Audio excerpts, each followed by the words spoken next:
दोस्तों, जब बात ट्रेड और बिजनेस की आती है तो एक नाम सबसे ऊपर आता है और वो है सिंधी। ये कम्युनिटी सिंध रीजन से आती है जो अभी पाकिस्तान का एक पार्ट है। बट पहले जब ये इंडिया में हुआ करता था तो सिंधी लोगों ने सबसे ज्यादा ट्रेड और बिजनेस यहीं से किया, क्योंकि अरेबियन सी के ट्रेड रूट सीधा सिंध से कनेक्ट होते थे। कुछ लोग इन्हें पाकिस्तानी भी कहते हैं, बट ऐसा नहीं है। ये लोग इंडिया की सबसे पुरानी कम्युनिटीज में से एक है। इनकी ट्रेडिशनल ड्रेसिंग की बात करें तो जेंट्स यहाँ पर सिंधी कैप और स्टोल पहनते हैं, वहीं लेडीज को हैवी वर्क वाली ड्रेसेस अच्छी लगती है। देखा जाए तो इनके कपड़े बेस्ट क्वालिटी मिरर वर्क और हैंड एम्ब्रॉयडरी के लिए जाने जाते हैं। अब कुछ लोग सिंधीज को मनी माइंडेड कहते हैं, बट ये सच नहीं है। हाँ, उन्हें पैसा कमाना आता है, सेव करना आता है, बट वो हर टाइम पैसे के बारे में नहीं सोचते। इनमें और मारवाड़ियों में एक चीज कॉमन है, दोनों ही फालतू चीजों पर पैसा खर्च नहीं करते। मनी मैनेजमेंट इन्हें बचपन से ही सिखाना शुरू कर देते हैं, इसीलिए इनका एक एंटरप्रेन्योरियल माइंडसेट बिल्ड हो जाता है। मेनली ये लोग टेक्सटाइल्स, मैन्युफैक्चरिंग और फाइनेंस में देखने को मिलते हैं। आज इंडिया में ज्यादातर educational institutions, hospitals, housing corporations सब सिंधीज ओन करते हैं। रियल एस्टेट में देखें तो के रहेजा, हिंदुजा और एम्बेसी ग्रुप जैसे सिंधी सबसे आगे मिलेंगे। इसके अलावा ये लोग उल्लासनगर में एशिया की सबसे बड़ी क्लोथिंग और फायर क्रैकर मार्केट ओन करते हैं। इंडिया के अलावा बाहर भी ये हांगकांग में इलेक्ट्रॉनिक बिजनेस, स्पेन में क्लोथिंग और यूएस में रिटेल बिजनेस के लिए जाने जाते हैं। इसीलिए आज की इस वीडियो में हम सिंधीज के ट्रेड और बिजनेस सीक्रेट्स जानेंगे, साथ ही जानेंगे उनके बारे में कुछ खास बातें जो उन्हें पैसे के मामले में स्मार्ट बनाती है। तो शुरू करें, चलो फिर। कहानी है जितेंद्र वीरवानी यानी जीतू की, जो एक सिंधी फैमिली से बिलोंग करते हैं। जीतू मुंबई में ही पैदा हुए और वहीं पले बड़े। शुरू से ही उनकी फैमिली फाइनेंशियली स्ट्रगल कर रही थी। जीतू को बहुत बुरा लगता था जब उनकी मॉम कभी कभी उनके अंकल से घर चलाने के लिए पैसे मांगती थी। इसीलिए बहुत छोटी सी उम्र में ही उन्होंने डिसाइड कर लिया था कि उन्हें यह हेल्पलेस और गुमनाम जिंदगी नहीं चाहिए। वो लाइफ में कुछ ढंग का करना चाहता था। उसके पिताजी मोहनदास पत्थर तोड़ने का काम करते थे। कुछ टाइम बाद वो बॉम्बे से बेंगलोर शिफ्ट हो गए जब जीतू महज 13 साल का था। अब इस नए शहर में मोहनदास एक नई जिंदगी शुरू करना चाहते थे और अपने बिजनेस को भी बढ़ाना चाहते थे। इसीलिए उन्होंने दिन रात एक करके अपनी पहली बिल्डिंग एम्बेसी सेंटर बनाई। उस टाइम उसे 14 लाख में बेचना भी मुश्किल हो रहा था और आज उसकी प्राइस 4 से 6 करोड़ रुपए है। हाई स्कूल खत्म होते ही उन्होंने कॉलेज में एडमिशन ले लिया। अब कॉलेज के बाद कई बार वो अपने फादर के ऑफिस आ जाते थे, कंस्ट्रक्शन साइट पर चले जाते थे, बट उनके फादर को ये पसंद नहीं था। वो चाहते थे कि जीतू सिर्फ अपनी पढ़ाई पर फोकस करे। कॉलेज टाइम में जीतू के साथ वाले बच्चों को पॉकेट मनी की मेजर प्रॉब्लम रहती थी, बट जीतू एक सिंधी फैमिली से आते हैं और ये उस एज में भी खुद से पॉकेट मनी अर्न करना चाहते थे। इसीलिए उन्होंने ट्रेड करना शुरू किया। वो होलसेल मार्केट से पिस्ता खरीद के सिंधी जनरल स्टोर्स पर सेल करते थे, यानी वो 65 रुपए में खरीद के स्टोर पे 100 रुपए किलो के हिसाब से सेल करते थे, जिससे उनका अच्छा खासा मार्जिन बन जाता था। और ऐसे जीतू एक यंग एंटरप्रेन्योर बन गया। कुछ टाइम बाद उनके पिताजी ने भी उन्हें एम्बेसी पैलेस प्रोजेक्ट का इंचार्ज बना दिया, क्योंकि उस प्रॉपर्टी को गवर्नमेंट अप्रूवल नहीं मिल रहा था और वो चाहते थे कि जीतू ये सब हैंडल करना सीखे। तो जीतू ने भी जिम्मा उठाया। उसे एक्चुअली पसंद था ये काम करना और बिजनेस को समझना। इस प्रोजेक्ट के दौरान उन्होंने कई बार गुजराती कॉन्ट्रैक्टर से बात की और समझा कि बिजनेस वर्क कैसे करता है। उन्हें मिट्टी खरीदना और सीमेंट बैग्स को काउंट करना ये सब अच्छा लगता था, इसीलिए वो बहुत जल्दी अपने फैमिली बिजनेस में घुस गए। अब काम अच्छा चल रहा था, बिजनेस बहुत स्पीड से ग्रो हो रहा था। तभी मोहनदास के भाई और उनके बच्चों ने डिसाइड किया कि वो बेंगलोर में नहीं रहना चाहते और उन्हें 50% बिजनेस में हिस्सा चाहिए। तो मोहनदास ने उनका हिस्सा उन्हें दे दिया और बिजनेस में एक नए पार्टनर को ले आए जिसका नाम सरोगी था। अब मोहनदास खुद एग्जीक्यूट करते थे और सरोगी फाइनेंस मैनेज करता था। फिर 10 साल बाद जब बिजनेस जीतू ने टेक ओवर किया तो उसने कई बिल्डिंग्स, प्रॉपर्टीज और एक 54 करोड़ का श्याम प्रकाश होटल भी खरीदा, जो 1996 के हिसाब से काफी बड़ी इन्वेस्टमेंट थी। बिजनेस के अलावा जीतू एक ऐसा इंसान था जो अपने चाहने वालों की पूरी मदद करता था। ये उसने अपने फादर से सीखा था। वो कस्टमर्स को भी अच्छे से ट्रीट करते थे। ऑल्दो वो प्राइस को लेके काफी सीरियस रहते थे, बट फिर भी कभी कभी कस्टमर्स को डिस्काउंट दे देते थे, जिससे उनके लोगों के साथ अच्छे रिलेशनशिप्स बन जाते थे। उन्हें अपने स्टाफ के साथ प्रॉफिट शेयर करना अच्छा लगता था, इसीलिए वो हर 3 साल में अपने पूरे स्टाफ को, यानी ड्राइवर से लेके सीनियर मोस्ट एग्जीक्यूटिव तक, हर किसी को एक फॉरेन ट्रिप के लिए लेके जाते थे। साथ ही दिवाली और बाकी फेस्टिवल्स पर भी वो सबको गिफ्ट्स देते हैं। अब बिजनेस की बात करें तो कई सालों के एक्सपीरियंस के बाद जीतू एक अच्छा डील मेकर बन गया था, क्योंकि वो क्लियरली अच्छी बिजनेस डील्स के पैटर्न्स देख लेता था। पर 1996 में एक ऐसा टाइम आया जब मार्केट में कोई खरीदारी नहीं कर रहा था, जिससे बिजनेस में पैसा आना बंद हो गया। उस टाइम जीतू ने 12 करोड़ का डेट ले रखा था जो उन्हें 3 साल में चुकाना था। पर मार्केट क्रैश होने के कारण प्रॉपर्टी के प्राइसेस गिर गए और बैंक के इंटरेस्ट रेट बढ़ गए। अब जीतू का 12 करोड़ का कर्ज बढ़कर 37 करोड़ हो चुका था।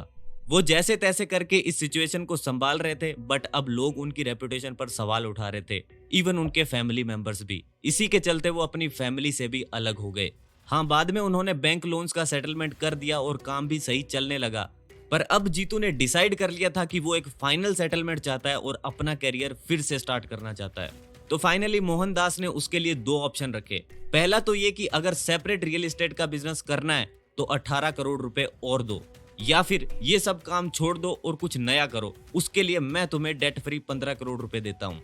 पर जीतू ने पैसे लेने से मना कर दिया और सब कुछ छोड़ के अपना रियल एस्टेट का काम शुरू कर दिया। उसका कहना था कि अगर मैं 15 करोड़ रुपए लेके भाग गया तो इन्वेस्टर्स का क्या होगा, उन्होंने मुझ पे भरोसा किया है। उसने इन्वेस्टर्स को अपनी रिस्पॉन्सिबिलिटी समझा, इसीलिए वो 18 करोड़ रुपए का फालतू कर्ज देने को तैयार हो गए।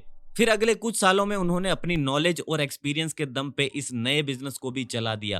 पर अभी भी जीतू का नाम बड़े बिल्डर्स में नहीं आता था, तो उन्होंने सोचा क्यों ना बड़ा बिल्डर बना जाए। तभी उन्होंने केजे जॉर्ज के साथ एक जॉइंट वेंचर किया, जो आज बेंगलोर का इंफ्रास्ट्रक्चर मिनिस्टर है। फिर उनकी केजे के साथ अच्छी दोस्ती हो गई, उन्होंने मिलके बहुत सारे प्रोजेक्ट्स पर काम किए और फाइनली आज एम्बेसी ग्रुप का नाम इंडिया के टॉप 3 रियल एस्टेट ब्रांड्स में आता है। आज की डेट में ये 37 मिलियन स्क्वायर फीट के commercial, residential, retail, hospitality, industrial और वेयर हाउसिंग स्पेस ओन करते हैं। तो चलो अब इनके बिजनेस लेसन्स और ट्रेड सीक्रेट्स जानते हैं। First, family involvement.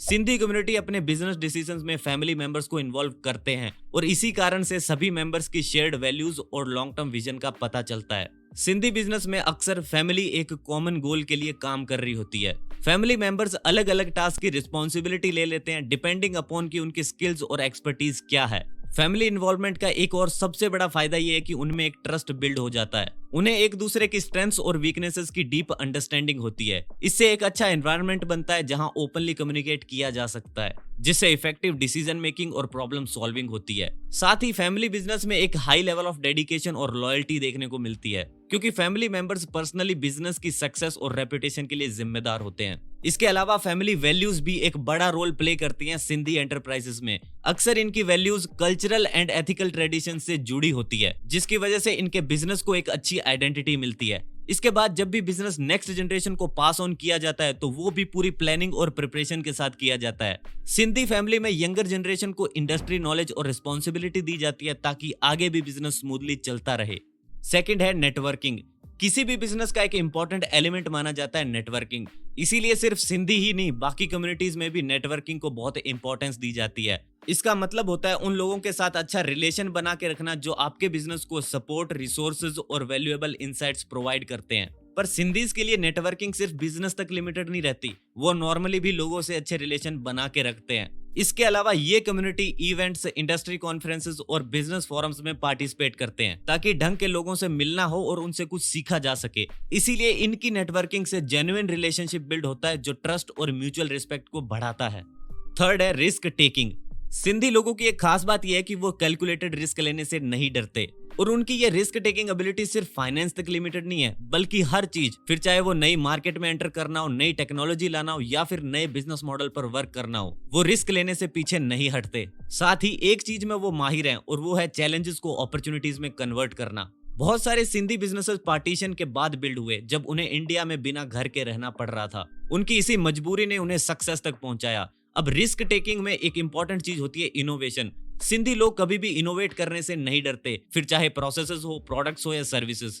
इस इनोवेटिव स्पिरिट की वजह से ये ट्रेडिशनल इंडस्ट्रीज लाइक टेक्सटाइल और मैन्युफैक्चरिंग से मॉडर्न डोमेन्स लाइक टेक्नोलॉजी और फाइनेंस तक पहुंच गए। फोर्थ है एजुकेशन एंड स्किल डेवलपमेंट।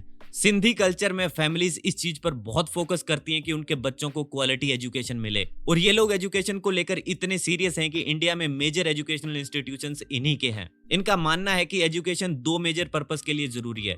पहला तो ये कि इससे बच्चों को राइट नॉलेज मिलती है जिससे वो बिजनेस और मार्केट को समझते हैं। दूसरा ये कि एजुकेशन से हमारा ट्रेडिशन और कल्चरल वैल्यूज दोनों अगली जनरेशन तक पहुंचाए जा सकते हैं। सिंधी लोगों का मानना है कि बच्चों को मॉडर्न स्किल्स के साथ साथ कल्चर सिखाना इसलिए जरूरी है ताकि वो एथिकल तरीके से बिजनेस कर सकें।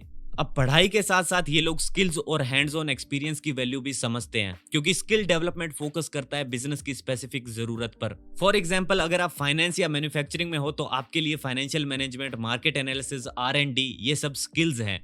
सिंधी एंटरप्रेन्योर्स इस बात को समझते हैं कि आज के मार्केट में compete करने के लिए आपको कॉन्टिन्यूअस लर्निंग करनी पड़ेगी, नहीं तो आप पीछे रह जाओगे। फिफ्थ है ग्लोबल प्रेजेंस। आज के ग्लोबलाइज्ड वर्ल्ड में बिजनेस को बहुत अच्छी अपॉर्चुनिटीज देखने को मिलती है ग्लोबल मार्केट प्लेस में। और ग्लोबल मार्केट में एंटर होने के बेसिकली 3 एंट्री पॉइंट्स होते हैं। पहला ये कि अपने प्रोडक्ट्स और सर्विस को फॉरेन मार्केट में प्रोवाइड करना, पर उनका ऑपरेशन और प्रोडक्शन अपने ही देश में करना, जिसे हम एक्सपोर्टिंग कहते हैं। दूसरा एंट्री पॉइंट है फॉरेन मार्केट में लोगों को अपने ब्रांड की फ्रेंचाइजी या लाइसेंस प्रोवाइड करना। तीसरा है जॉइंट वेंचर एंड पार्टनरशिप्स। इसमें हम फॉरेन बिजनेसेस के साथ कोलैबोरेट करके अपने प्रोडक्ट और सर्विसेज प्रोवाइड करते हैं। एंट्री के बाद ग्लोबल बिजनेस ऑपरेशंस के लिए सबसे इंपॉर्टेंट चीज होती है लॉज एंड रेगुलेशंस। इसमें हमें ट्रेड लॉज और लीगल रेगुलेशंस को फॉलो करना होता है। अब सिंधी कम्युनिटीज की बात करें तो इनकी लॉन्ग हिस्ट्री रही है ट्रेड और फॉरेन बिजनेस में। बहुत सारे सिंधी एंटरप्रेन्योर्स ने अपने नेटवर्क का लेवरेज लेके इंटरनेशनल मार्केट में एंट्री की और आज ये ग्लोबली भी बहुत अच्छा परफॉर्म कर रहे हैं। तो ये थी कुछ बातें जो हमने सिंधी कम्युनिटी से सीखी है। और आज की इस वीडियो में बस इतना ही। वीडियो पसंद आई हो तो लाइक और शेयर कर दो। मैं मिलता हूं आपसे नेक्स्ट वीडियो में। धन्यवाद फॉर वॉचिंग।